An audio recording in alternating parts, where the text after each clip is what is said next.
100-year-old white frame farmhouse, identifiable as Amish only by the fact that no electric lines ran to the house. They owned only a few acres, not enough to farm, but plenty for the machine shop that her mechanically minded brother ran. In the pasture to the right of the lane, a bay horse lifted his head, eyeing her curiously, probably wondering what a car was doing here. Tossing his mane, he trotted a few feet beside her along the fence.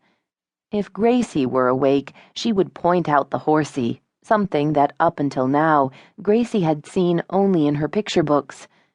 Everything about this place would be strange and new to her. Not to Anna. For her, it all had an almost heartless familiarity. The very sameness made it seem to her that Pleasant Valley had gotten along quite nicely without her, thank you very much, and could continue to do so. Joseph's shop was in the large outbuilding at the end of the lane, while off to the left beyond it stood the horse barn. Surely there'd be room in one of them to store the car. Get it out of sight. That was all she could think.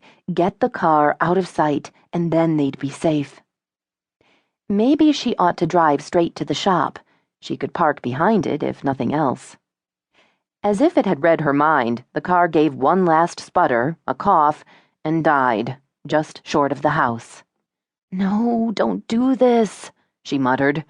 She switched the key off and then turned it on again, touching the gas pedal gently. Nothing.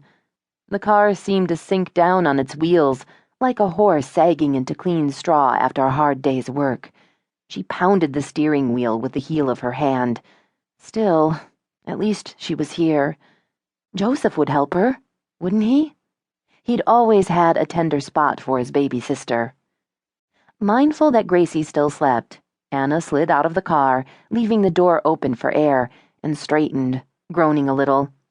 Her muscles protested after all those hours in the car, to say nothing of the tension that had ridden with her. She glanced down at the faded blue jeans, sneakers, and wrinkled shirt she wore.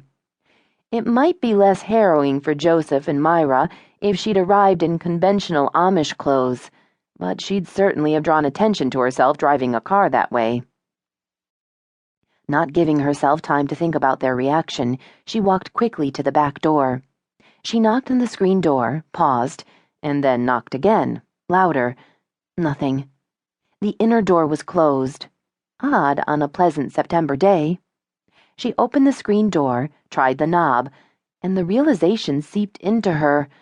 The luck that had gotten her all the way here from Chicago had run out. No one was home.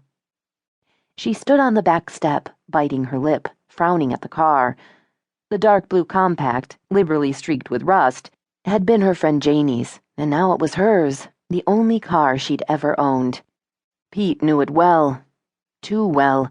If he'd followed her... That was ridiculous. Pete couldn't possibly have known where she was going. She had to stop jumping at shadows. But her common sense seemed to have fled. All she could think was to get the car out of sight and submerge herself and Gracie in the protective camouflage of the Amish community as quickly as possible. Joseph and Myra were away, but one of their horses might still be in the barn. If she could hitch it to the car, she could tow the vehicle out of sight. Hurrying, she checked the sleeping baby. Gracie still slept soundly, her head turned to one side in the car seat, a small hand unfurling like a leaf next to her face. Gracie was all right. She just had to keep her that way. Anna turned and jogged toward the barn, urged on by the fear that had pursued her all the way from Chicago. She slid the heavy door open and blinked at the dimness, inhaling the familiar scents of fresh straw, hay, and animals. From one of the stalls came a soft snort and the thud of hooves as the animal moved. Thank heaven. If the horse had been turned out in the field for the day, she might never have caught it.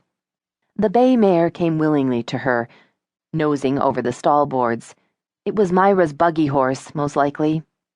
Wherever they were today, they'd taken the one Joseph drove. Did he still have that big roan? Lifting a lead line from the hook, Anna started to open the stall door. A board creaked behind her, and she whirled toward the sound, her breath catching. "What are you doing with that horse?"